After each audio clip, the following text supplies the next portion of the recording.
مومن جو فدا نقش کفے پائے نبی ہو زیر قدم آج بھی عالم کا خزینہ، گر سنت نبوی کی کرے پیروی امت،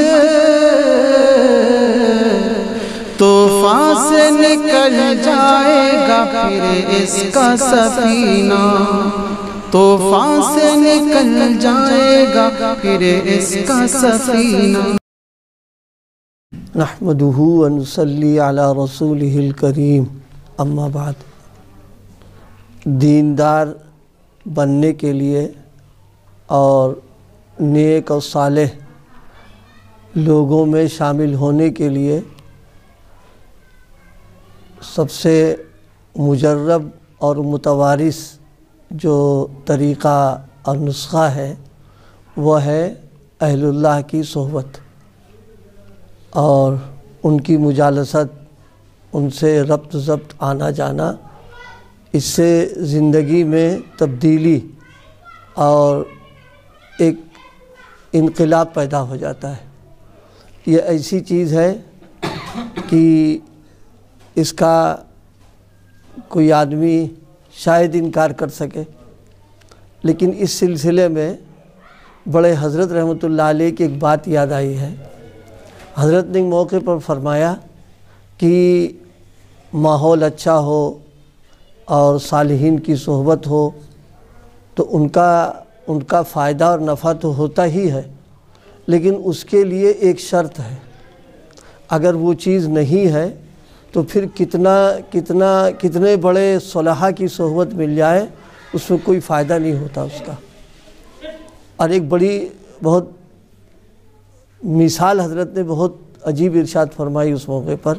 فرمایا دیکھو ابلیس جو ہے یہ ملائکہ کی صحبت میں رہا ہے، اور ظاہر ہے ملائکہ علیہ السلام ایک نورانی مخلوق ہے، تو ان کی جو مجلسیں اور محفلیں نورانی، روحانی اور بھی جو کہہ لیا جائے یا سب کچھ میسر ہے، لیکن اس کے باوجود اس کا حال کیا ہوا کہ اللہ تعالیٰ نے جب حکم فرمایا سجدہ کرو تو سب نے سجدہ کر لیا، لیکن اس نے فابا، اس نے انکار کر دیا، ہم سجدہ نہیں کریں گے۔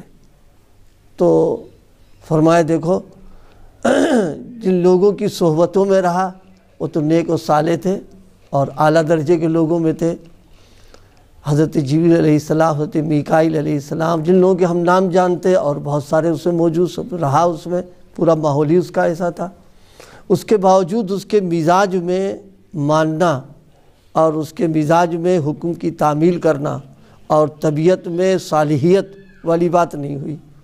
اگر مزاج میں تبدیلی ہوتی، صالحیت ہوتی تو فوراً اوروں کی طرح وہ بھی سجدہ کر لیتا۔ فرمایا بات یہ ہے کہ اس کو اس ماحول سے مناسبت نہیں تھی، اس مناسبت کے نہ ہونے کی وجہ سے اس کو صحبت نے فائدہ نہیں دیا ہے۔ مولانا رومی رحمۃ اللہ علیہ نے بھی اس کو اپنے اشعار میں موقع فرمایا، توجہ دلائی ہے۔ فرمایا کہ دیکھو بارش ہوتی ہے تو اس کی وجہ سے پوری زمین بالکل ہری بھری ہو جاتی ہے اور گھاس اگاتی ہے اس کے اندر، لیکن جو زمین جو پتھر ہے اور جو پتھریلی زمین ہے اس پہ کوئی اثر نہیں ہوتا۔ تو بات کیا ہے؟ بات یہ ہے کہ جو پتھر ہے، پتھریلی زمین ہے، اس کے اندر مناسبت بارش سے نہیں ہے، تو اس مناسبت کے نہ ہونے کی وجہ سے اس کا فیض سب جگہ پہنچ رہا ہے لیکن اس کو نہیں پہنچ رہا ہے۔ در بہارا کہ شود سرسبز سنگ، در بہارا کہ شود سرسبز سنگ، یعنی پتھر جو ہے بہار کے موسم ہرا بھرا کیسے ہو سکتا ہے؟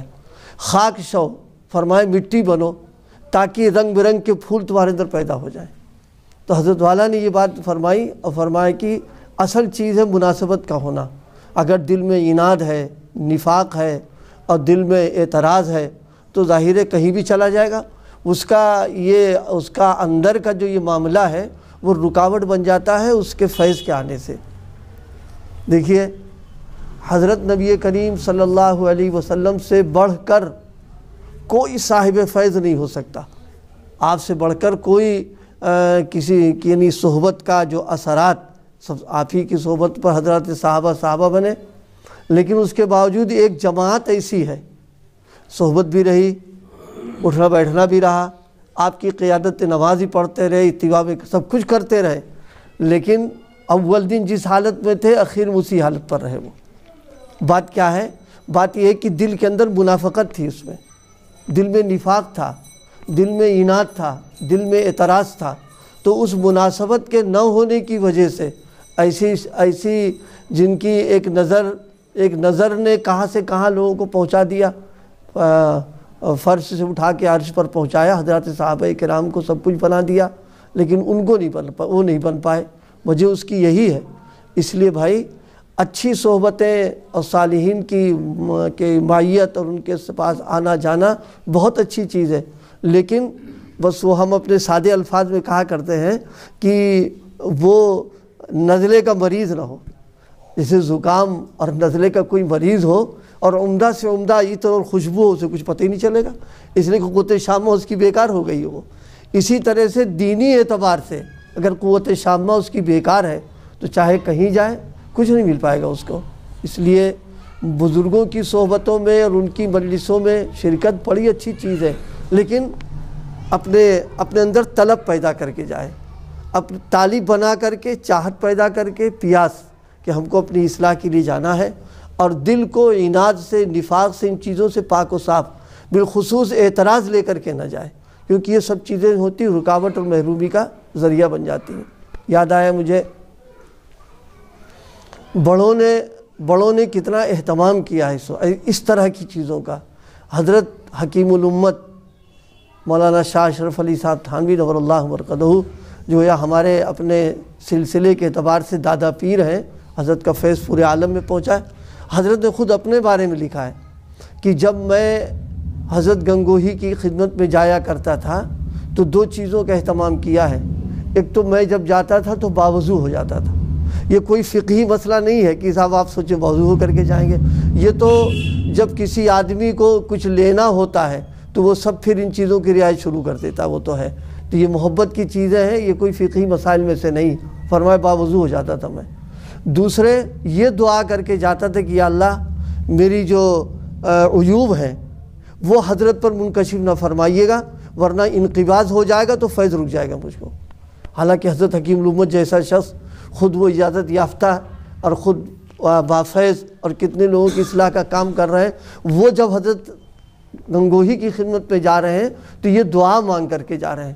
اس سے معلوم ہوا کہ بھائی کہ اچھی مجالس میں، اچھے لوگوں کے پاس، دینی مجالس میں جب جائے تو اپنے آپ کی یہ نیت کر کے لے کر کے جائے کہ بھائی اصلاح کے لیے جا رہے ہیں، طلب لے کر کے جائے تو انشاءاللہ پھر اللہ پاک اس کو عطا فرما دیتے ہیں۔ دیکھیے جس کے پاس ہم جا رہے ہیں، یہ عقیدے کی بات ہے، اس کے قبضے میں کچھ نہیں ہے، وہ بھی محتاج ہے جیسے وہ اللہ کا محتاج، عام بندوں کی طرح اس کا بھی معاملہ ہے، لیکن اللہ کی یا سنت کہہ لیجئے، اللہ پاک کا طریقہ یہ ہے اپنی محبت، اللہ کی محبت ملنے کا یہ واسطہ اور ذریعہ بنا کرتا ہے وہ، اور واسطہ اور ذریعہ جو ہے وہ اگر صاف ستھرا ہے تب تو فیض آ جاتا ہے ورنہ رک جاتا ہے۔ دیکھیے ہمارے گھروں میں پائپ لگاتے ہیں، پانی آنے کے لیے پائپ لگا دیتے ہیں تو پانی برستا ہے، پائپ کے ذریعے سے نیچے آ جاتا ہے، لیکن اگر پائپ کا منہ بند کر دیا جائے تو ظاہر سی بات پانی رک جائے گا۔ پائپ پانی نہیں دے رہا ہے، وہ تو ایک واسطہ بنا، پانی دینے والی ذات تو کوئی اور ہے بنی ہوئی ہے، اور اگر مان لیجئے پائپ کا منہ بند بھی کر دیا، گندگی ڈال دی اس کے اندر، تو اگر پانی جو کچھ آئے گندا ہو کے آ جائے گا وہ۔ تو اس لیے اس سلسلے میں کہ بس اللہ پاک ہم کو نیکوں کی مجالست اور معیت نصیب فرمائے، اور اس کے ساتھ میں طالب بنا کر کے اپنی اصلاح کی نیت سے، کچھ لینے کی نیت سے، اعتراض، اناد، نفاق، تنقید، یہ چیزیں جو ہے رکاوٹ بن جاتی ہیں اس کے لیے ہیں۔ ہو گیا وقت؟ اللہ پاک ہم سب کو عمل کرنے کی توفیق عطا فرمائے۔